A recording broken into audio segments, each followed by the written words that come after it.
A warm welcome to all of you and a heartfelt namaste. I, Anuradha Sharda, would like to thank all of you for liking my videos, writing in your comments, and your suggestions. Today, we are going to talk about a simple way to understand any disease, any health issues in our chart, and how to plot it. And also, later on, we can also check upon the timing of plotting such a issue. How do we go about it? Before we go ahead, the Kalpursh Kundli is the best example to work on finding out diseases. Why? Because BPHS states in its chapter number 4, from shloka number 2 to 4, it states that all the signs, all the zodiac signs can be plotted in the body of Lord Vishnu, the indestructible Kal Purusha. So, starting from Aries, which is given a place in the head of the Lord Vishnu, to the Pisces, which finds its way in the feet and the soul of Lord Vishnu, all the zodiac signs have been allotted a body part. So, a body part or many body parts. So, when we find a problem in any one of the signs, that is, if any of the sign has a malefic present there, or there is an aspect of a malefic planet, then that sign of the Kalapurush Kundli gets weakened. On the other hand, if there is a benefic placed in any sign and or there is a benefic aspect on a particular sign, then that sign of the Kalpurusha Kundli gets strengthened. Now, when we have located the malefics and the benefics, or the malefic and benefic aspects on a particular sign, we go to the corresponding house of the Kalapurusha Kundli. So, supposing for Leo Lagna, when we check that the third house of the Kalpurusha Kundli, Gemini has an issue, okay, has a problem, that is a malefic planet, it is aspected by malefic planets, and subsequently we also find that the third house for the Leo Lagna, that is Libra, is also afflicted by malefics. In that case, we can very certainly state. At the same time, we also need to check Mercury, because Mercury is the lord of the third house of the Kalapurusha Kundli, and Venus being the third house of the Lagna Kundli of the individual. Now, when we have checked all these 4 points, it is very easy to come to a conclusion that a person can have an issue on the shoulders, the person can have an issue on the upper thorax, or the person can have speech impediments, because this is also the air element. So, the person can have these issues regarding their body parts, that is the upper body parts. And these people can also have asthma or lung disorders. So when we look very simply, it's a very profound and very simple way of looking at charts. So first, before we move on to our charts, we would be going through what the 12 houses of the Kalpurusha Kundli, the 12 signs of the Kalpurusha Kundli have to say with what body part they can be associated with. So Aries we typically associate with the head and brains, and that would include your face and the eyes. Taurus would include parts of your face, and it would also include the throat, neck, thyroid gland, and the vocal tract. Because there is a continuum, so Gemini would include the throat also, and the shoulders, lungs, arms, hands, and the fingers. As we move on to the Cancer, continuing with the shoulders and the chest, it includes your breast and the stomach. And Leo, onwards we move on from the chest to the heart, the spine, the spinal column, and the upper back. And as we move on to the Virgo, we will see that Virgo talks about the digestive system. It also talks about the intestines and the spleen. Libra also has a lot to say about the spinal column, and it also includes the kidneys, the skin, the lumbar region, the endocrine system, and the buttocks. With Scorpio, we see the reproductive system, we see the sex organs, we see the bowel movement, and we also see the excretory system. Sagittarius rules over the hips, the thighs, the pituitary gland, and the sciatic nerve. With Capricorn, we move on to the knees, joints, skeletal system, and teeth. Aquarius typically represents our ankles, calves, shins, and the circulatory system. And Pisces talks about the feet, toe, lymphatic system, and the body fat. So the point I repeat that we need to check is the Kalpurusha sign that we find is afflicted. And consequently, we also need to see the lord of that sign. And we need to check the respective house in the chart and that house lord.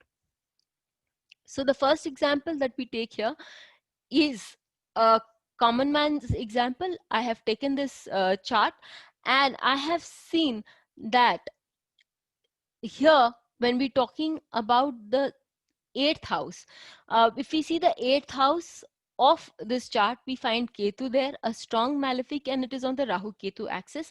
So this sign is a little vulnerable. At the same time, it is also aspected by Saturn. I now need to first confirm if the eighth house of the Kalpurusha Kundli, that is Scorpio, is it afflicted? I see the Kalpurusha Kundli in Scorpio. I see that Scorpio is aspected by Jupiter, the seventh lord, from the seventh house. Jupiter here is a Maraka planet and also a Badhaka planet. So its malefic effects will be very strong. And Venus is also a Maraka here. And when it is sitting in the eighth house of the Kalapurusha Kundli, it will have its repercussions as a Maraka. Also, this is aspected by the house lord Mars, which is also the eighth lord in this Kundli. So it will also show those effects also, though it will have its own protective effect.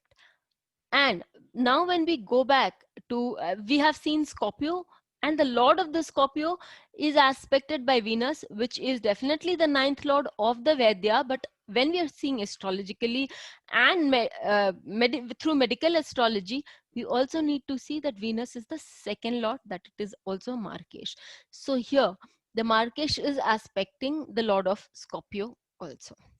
Now, we need to check out, we've already touched base with the eighth house, and when we see any benefic effect, we see there's no benefic effect on this eighth house, and we can say that the regenerative organs, that is the reproductive organs of this lady, over a period of time during the Ketu Mahadasha or the Antardasha, can have certain issues, or when Rahu or Ketu would be passing over this, or there is a malefic transit taking place, malefic transit effect taking place, then such problems can crop up in the person's life. But because it is hemmed between Jupiter, which is supposed to be, though supposed to be a, a very strong Markesh and Badhakesh for this Lagna, but it is also taken to be the Vaidya or the physician. And Mars represents surgery, and Mars is moving towards its own house. So with surgery, such a person can definitely get well, but she should be taking good care of her cycles, and also be aware that such a problem can persist for her on a later date. When we take the chart of Albert Einstein, we see that though there is no malefic present in the sign Virgo, but Saturn, Sun aspect the sign Virgo, along with the malefic aspect of Rahu also from the 8th house. And Venus, which is the 12th lord of hospitals, also aspect the Virgo sign. The Lord Mercury is debilitated and is hemmed. If you see the degrees, it is hemmed between Sun and Saturn.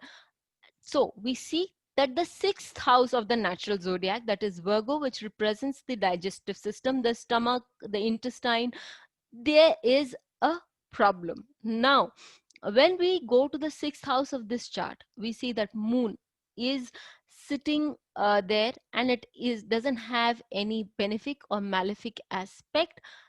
And so we can say, and we all know that moon, which is, it doesn't have a benefic or a malefic aspect, and also there are no planets on either side of moon, is not a very qualified moon. In that case, we can say that this sign, this moon, is not acting as a benefic. Also, moon is the second lord. In medical astrology, we will take it as a maraka planet. When we see the lord of this sign, that is Mars, Scorpio lord Mars is exalted in the eighth house and is present with Rahu. The eighth house shows chronic diseases. In such a case, it can be very easy to identify that such a person would have chronic stomach issues and can have a lot of problems in the life. And as we know of Albert Einstein for more than half of his life had to take medicines regarding his stomach ailments. He suffered from a great deal of stomach ailments. So here we can see how diseases can be easily located. Yes, when we have to see major issues, major problems, then we have to be a little more attentive to details. So in the same chart, I could take you to this chart and say that because it is Jupiter which is sitting in the seventh house and a Marika, and also uh, um, it is also a Badhakesh, and Jupiter represents expansion. It is also sitting in the 12th house of the natural zodiac, which represents hospitalization, and it is also about letting go. So I could also say that such a person would, as I've already stated, go to hospitals. This expansion could also happen in form of cysts in the uterus, because the seventh house also represents the uh, the uterus, and it also represents the private parts. So she could be having cysts, which would make the operation very important, and by operation she could have a kind of a relief. So if you really want to read more on it, there is an article that I have written on my blog, in my website. You can read that there. And please don't forget to write in your comments and your suggestions in our suggestion box. Till we meet you again, stay safe.